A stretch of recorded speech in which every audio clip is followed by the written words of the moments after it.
पाकिस्तान वाला तो ऐसे ही समझिए, जिस तरह हम लोग सीम रखते हैं उस तरह वो पत्नी रखता है। रियलिटी में सोच के देखो, अकेले जीवन जीना ज्यादा आसान है, 4 गो सौवत के साथ रहना ज्यादा। और हम ये बात अगर पाकिस्तान वालों को बोलते हैं तो मेरी बात खराब लगेगी, क्योंकि हम खराब लगने के लिए बोल रहे हैं। कश्मीर समस्या को जन्म देने वाला था एक बेवकूफ राजा, उसके घर के रिश्तेदार सबको न पाकिस्तान वाला उठा ले, महिला सबको उठा ले गए थे सो घर के। वो 3 टाइम खाना खाने को ही लड़कियां अपना नसीब समझती हैं। और पाकिस्तान भी अपनी सेना नहीं भेज पाया और इंडिया भी अपनी सेना नहीं भेज पाया। तो आप कहिएगा कि पाकिस्तान तो कब्जा कैसे कर लिया, 2 दिन और छोड़ देते। पाकिस्तान के बारे में पढ़ा जाए, एशिया में आता है। हम लोग को ज्योग्राफिकल हिसाब से हम लोग को बहुत नुकसान पहुंचाता है, ज्योग्राफी के हिसाब से पाकिस्तान। आप अगर इसका नक्शा देखिएगा ना,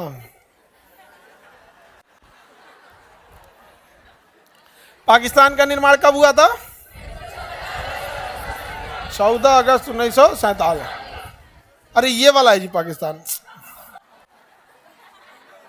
एक ही है, दोनों एक ही है। अब तुमको अगर विश्वास नहीं हो रहा है तो मैच करके देख लो, इसमें हमारी क्या गलती है, उसका नक्शा ही ऐसे है तो सेम है कि नहीं है। ये कौन सा है, लेब्राडोर है कि गोल्डन रिट्रीवर है? लेब्राडोर है, गोल्डन रिट्रीवर है। गांव वाला नहीं है, गोल्डन रिट्रीवर है। गाँव वाला का कनवा पतला पतला होता है, इनसे कनवा बड़ा अच्छा होता है। आगे बढ़े तो है दोनों में। इसका जन्म कब हुआ?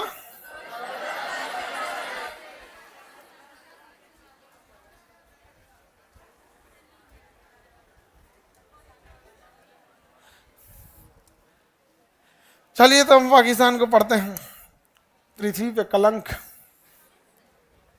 देखिए, ये जो पाकिस्तान है ये हमारे एरिया को भी अपना एरिया बताता है, हमारे बहुत सारे एरिया को ये अपना एरिया क्लेम करता है। तो इसके क्लेम करने से क्या ही हो जाएगा, नहीं समझे?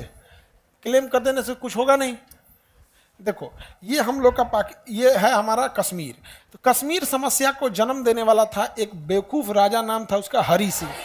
हरी सिंह को लगता था कि वो स्विट्जरलैंड बनाएगा कश्मीर को। उसके घर के रिश्तेदार सबको ना पाकिस्तान वाला उठा ले गया था सब। हम इज्जत करते हैं इसलिए नहीं बोलते हैं, नहीं तो उनके घर का जो बेइज्जत हुए थे लोग ना, वो समझ में आएगा इन लोग को। तब भागे भागे आए थे कि बचा लीजिए, नहीं तो जोनो तनी 2-4 को बचल नहीं, सब लेके चल गए थे सब यहाँ पे। समझ में आ गया? महिला सबको उठा ले गए थे सब घर के, तब आके साइन किए थे। सरदार पटेल तब कहें कि साइन करो तब मदद करेंगे, तो मर जो। बहुत बड़का स्विट्जरलैंड बना रहा था, मर न, भूत उतर गया। तब सरदार पटेल ना, सरदार पटेल हमको लगता है मरबो किए होंगे सरदार पटेल लग रहा 2-3 हाथ में। इतिहास में नहीं ना लिखा गया ऐसा। तो सरदार पटेल इस सब मामले में बहुत स्ट्रिक्ट थे वहां पे, कहे कि सब चौपट करके अगस्त में देश आजाद हुआ। अगस्त, सितंबर, अक्टूबर, अक्टूबर में आके साइन किया। 3 महीने तक पाकिस्तान की सेना अंदर आते रही। सेना आई नहीं, क्योंकि अंग्रेज आजाद किए थे तो इतना खतरनाक थे सब। आजाद किया सब तो पाकिस्तान में कहा सब ठीक है आजाद तो कर देंगे, लेकिन 3 साल तक सेनापति मेरा रहेगा। और पाकिस्तान में भी कहा कि सेनापति मेरा, इंडिया में, इंडिया पाकिस्तान दोनों का सेनापति मेरा रहेगा। अब जब सेनापति उसका है तो कहता है कि लीगल चलिए। नेहरू आदेश दे रहे थे युद्ध करो युद्ध करो, कहा कि नहीं, जब तक हरी सिंह लिख के नहीं देंगे तब तक हम सेना नहीं भेजेंगे, क्योंकि वो कश्मीर आपका तो है नहीं। सरदार पटेल भी लिख के दे रहे हैं, तो कहे कि आप गृह मंत्री कश्मीर के कहाँ हैं, पहले उसको शामिल तो करा लीजिए। कश्मीर का मामला सारा जना हुआ है किसके वजह से? हरी सिंह की वजह से। हरी सिंह के इतने बड़ा बेवकूफ और लालची इंसान कोई नहीं था। इतना छोटा सा राज्य होने के बाद इसने सोचा कि अगर हम स्विट्जरलैंड बना देंगे तो कम से कम हम प्रधानमंत्री तो रहेंगे। चोट्टा कहीं का। और कहीं से भी हरी सिंह को साइड कर दिया गया। इस बर्बाद किया, जहर बोया हरी सिंह ने। जब आपको पता है कि आपके बगल में एक ऐसा देश बना है जिसको ना कोई इंसानियत है, ना मर्यादा है, कुछ भी नहीं है, तो आपको मिलना, नहीं तो 2 दिन और छोड़ देते हैं, चिल्लाते कि हमारा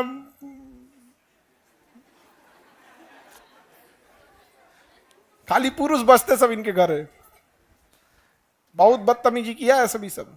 हम लोग नहीं बोलते हैं थोड़ा मर्यादा में रहने के बाद, लेकिन हरी सिंह को भूत उतार दिया था सब यहाँ पे। और पाकिस्तान वाला तो ऐसे ही समझिए, जिस तरह हम लोग सीम रखते हैं उस तरह वो पत्नी रखता है। हम लोग यहाँ 2-4 को मोबाइल रहता है ना, एक मोबाइल ऑफिस के लिए, एक बैंकिंग के काम के लिए। जैसे अमूमन इंडिया में 2 सिम कॉमन हो गया है, वैसे पाकिस्तान में अमूमन 4 शादी कॉमन है। देखो, वो 4 शादी कर रहे हैं, इस बात से ज़्यादा तकलीफ, खतरनाक बात यह है कि वहाँ की महिलाओं की स्थिति कितनी खराब होगी। रियलिटी में सोच के देखो, अकेले जीवन जीना ज्यादा आसान है, चार गो बिया, चार गो पत्नी, चार गो सौवत के साथ रहना ज्यादा खराब है। मतलब वहां जीवन स्तर गिर के इतना नीचे ले जा चुके हैं कि वो 3 टाइम खाना खाने को ही लड़कियां अपना नसीब समझती हैं कि कम से कम ससुराल में 3 टाइम खाना, कपड़ा लत्ता तो मिल जा रहा है यहाँ पे। पर जिंदगी बड़ी चीज नहीं होता, लिबर्टी होनी चाहिए, उसके साथ सम्मान के साथ जिंदगी अच्छी लगती है। कितना दर्दनाक स्थिति में रहे होंगे सर उनको, उन लोगों ने एक्सेप्ट कर लिया ये चीज। यहाँ इंडिया में तुम लोग तो मारे के मुंगा देगी लोग, हाँ ड्रामा ये क्या तरीका है ये? देखो बात समझो, दूसरी शादी कोरोना के टाइम पे बहुत सारे ऐसे जगह हुए जिनकी शादी 2-3 साल ही हुआ था, किसी के हस्बैंड का डेथ हो गया, किसी की वाइफ का डेथ हो गया, तो ये समझ में आता है कि भाई उसकी मजबूरी बन चुकी है, नहीं समझ में आ गया, अब वो एक समझ में आता है। लेकिन ये क्या मतलब बनता है कि एक बिया की भी किया है तो दूसरा कर लिया, समाज उसको नाश दिया। तो ये हरी सिंह के नौटंकी की वजह से हमारी सेना लेट से पहुंची, और पाकिस्तान भी अपनी सेना नहीं भेज पाया, और इंडिया भी अपनी सेना नहीं भेज पाया। तो आप कहिएगा कि पाकिस्तान तो कब्जा कैसे कर लिया? आतंकवादियों को भेज कर, पहले बार सबसे पहले आतंकवादियों को भेजा, अपने ही फौजियों को वर्दी हटवाया, कहा कि लड़ो, क्या करो, घुस जाओ, घुसा दिया यहाँ पर। यहीं से पाकिस्तान खराब हो गया। उसने जितना, और हम ये बात अगर पाकिस्तान वालों को बोलते हैं तो मेरी बात खराब लगेगी, क्योंकि हम खराब लगने के लिए बोल रहे हैं। हमने कहा सर पाकिस्तान की आप बुराई करते हैं, हम कहे ना, हम पूरा पाकिस्तान की बुराई नहीं करते हैं, पाकिस्तान से नफरत करते हैं, नफरत, बुराई नहीं करते हैं उसको, समझा कि नहीं गया? अमरनाथ में आपको पता है अमरनाथ यात्रा होती है, बर्फ का शिवलिंग बना है, बाबा बर्फानी बोला जाता है। अमरनाथ की यात्रा पे पाकिस्तान के थ्रू इंसर्जेंसी इतनी बढ़ा दी जाती है, उसका मुख्य उद्देश्य होता है कि अमरनाथ चूंकि एक धार्मिक यात्रा है, और धार्मिक यात्रा को अगर निशाना बनाया जाएगा तो ये मामला एक धार्मिक हो जाएगा। क्या हो जाएगा? धार्मिक हो जाएगा। अदरवाइज में अमरनाथ के श्रद्धालुओं से उसको क्या दुश्मनी है? वो बेचारे तो अपने संसारिक छोड़ के उतना मुसीबत से ऊपर जा रहे हैं, पूजा पाठ करने जा रहे हैं, वो क्या गोली बारूद चलाने जा रहे हैं यहाँ पे। लेकिन वो क्यों मारना चाहता है? धार्मिक इशू बनाना चाहता है। और वहां पे हमारे सैनिक सब में हजारों की ड्यूटी लगी रहती है, बहुत कोशिश रहता है कि सुरक्षित लेके जाया जा सके, लेकिन इसी बीच क्या कर देते हैं सब। देखिए कश्मीर की समस्या बाहर से आए आतंकवादियों को है, प्रॉपर कश्मीर का आदमी चाहता है कि टूरिस्ट हो। रीजन क्या? उसका होटल चलेगा, उसकी दुकान चलेगी, उसकी पूरी इकोनॉमी हम लोग पे चलेगी। आप वैष्णो देवी जाइए, अमरनाथ जाइए, वहां प्रसाद बेचने वाला वहीं का कश्मीरी, घोड़ा पे खच्चर पे घुमाने वाला वहीं का कश्मीरी, होटल लेके रहेंगे वहीं के कश्मीरी पे, तो वो तो चाहेंगे कि भैया आओ। लेकिन प्रॉब्लम ये होता है ना कि जो पाकिस्तान वाले आते हैं सब, उनका ना कश्मीरी अपना है और ना बेचारे श्रद्धालु अपने हैं। श्रद्धालु लोग का क्या गलती है? उनके लिए कोई दिक्कत नहीं, गोली चलाओ सीधे, चाहे वो कश्मीरी को लगे और चाहे वो श्रद्धालु को लगे, और चाहे वहां ड्यूटी कर रहे फौजियों को लगे। लेकिन फौज के साथ प्रॉब्लम क्या है? उन्हें कश्मीरियों को भी बचाना है, श्रद्धालुओं को भी बचाना है, और टारगेट मारना है उसको। और क्या करेंगे? सर कश्मीर का कपड़े होता है, इतना ठंड पड़ता है कि बड़का बड़का कपड़ा होता है, उसी में बंदूक लेकर रख जाएगा, यहाँ चलते चलते भीड़ में धाए धाए 4 को गोली मार के टहल रहा है, पते नहीं चलेगा, अपने भी भागेगा। कई बार फौजी उन्हीं सबको बचा के ले आता है। सब हथियार फेंक दिया तो नॉर्मल हो गया, दौड़ने में हथियार नीचे गिरा दिए, बचाओ बचाओ बचाओ, बचा के ले जाते हैं सब। तो बड़ी समस्या जघन्य हो गई है। ज्योग्राफिकल टेरेन ऐसा है ना कि आप बराबर एरिया रहता ना तो कोई दिक्कत नहीं था, लेकिन उसका सबसे अच्छा तरीका अब निकल रहा है रेलवे द्वारा। जब कनेक्टिविटी बढ़ जाएगी ना तो लोग के पास पैसे आने लगेंगे। देखिए जिसके पास पैसा वैसा नहीं रहेगा ना, घर द्वार टूटल टाटल है, पैसा कम है, वो फौकेगा बहुत, हम सरकार से ना डरते हैं। अरे भाई तुम्हारे पास है क्या जो सरकार लूटेगी? यही बतिया तुम अंबानी से बुलवा के दिखाओ तो उसका साम्राज्य तहस नहस हो जाएगा, वो डरेगा। यहाँ पे आपके जेब में अगर 10 रुपया है ना, जेब में 10 रुपया है तो रात 10 बजे 11 बजे घूमिएगा, कोई टेंशन नहीं है। 10 रुपया तुम्हारे जेब में जिस दिन 1 करोड़ रहेगा ना, रात को 9 बजे निकलने में तुमको टेंशन होगा, अरे बाप हो 1 करोड़ रुपया है, जल्दी हटो यहाँ से। तो फौंकता आदमी कौन है? हमारे बिहार में ज्यादातर लोगों के पास पैसा कम है।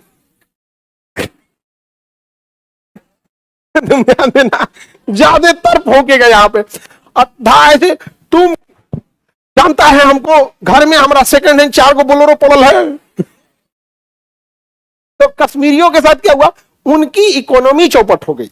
जब इकोनॉमी चौपट हो गई तो उनको क्या जाता है, 10,000 रुपया कोई देगा, पत्थर चला देगा। लेकिन जब रेलवे से कनेक्टिविटी हो जाएगी, वो लोग अपना सामान यहां लाके बेचेंगे। सोचिए, वहां जो भी चीज होता है ना, बड़ी महंगा मिलता है।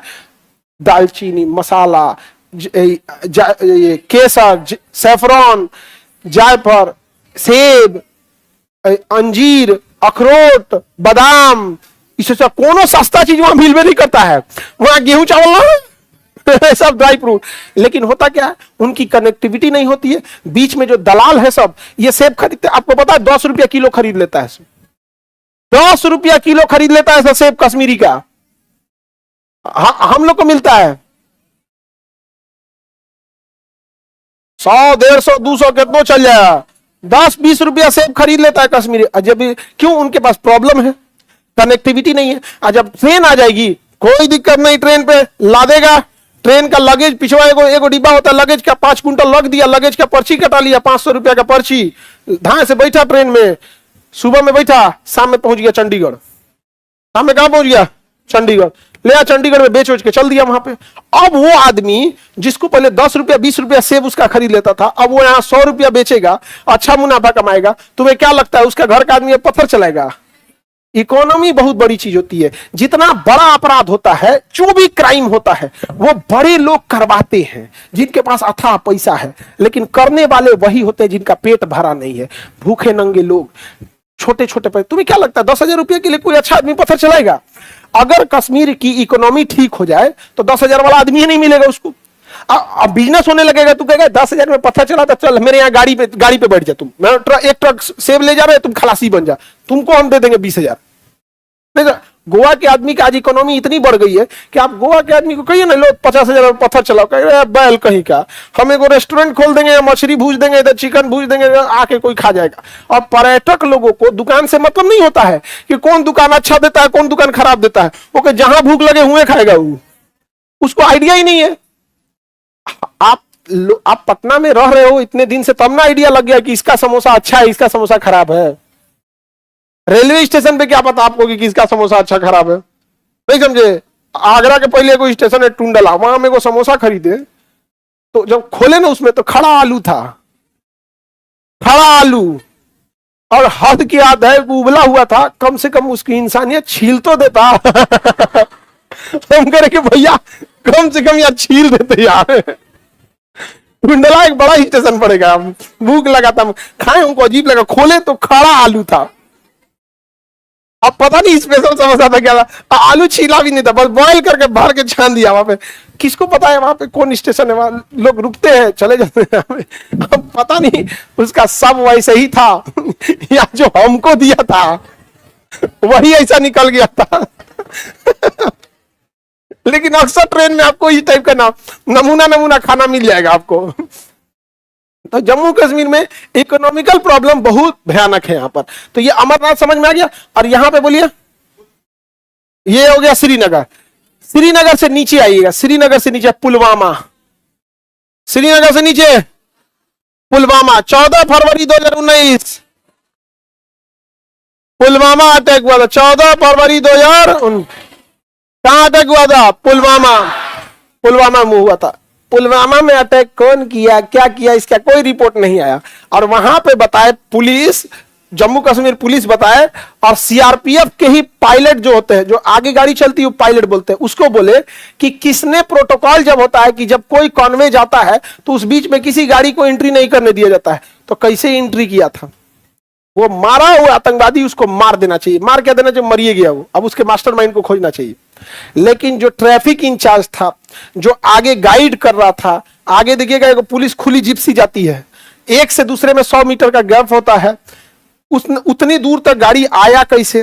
और उस गाड़ी में इतना बड़ा आरडीएक्स कैसे आ गया? इतना 100 केजी का बम आ गया यहां पर। 1-2 किलो का रहता समझ में आता, जेबों में भर के लगा, इतना बड़ा बम आ गया, पूरा तहलका उड़ा दिया यहां पर। कहां से भैया, कहां से? अगर आतंकवादी आके मारे सब तो गलत है, तो हमारी खुफिया एजेंसी वाले जो हैं ये क्या कर रहे हैं भैया? हम लोगों के टैक्स के पैसा से सैलरी दिया रहा है, इसीलिए कि कोई वहां जाके शहीद हो जाए, वो भी इनकी लापरवाही से। तो आप सिक्के का एक पहलू देखिए, जब आप सरकार से सवाल नहीं पूछिएगा तो आप अगला भुक्तभोगी बनने के लिए आप रहिएगा। समझा गया?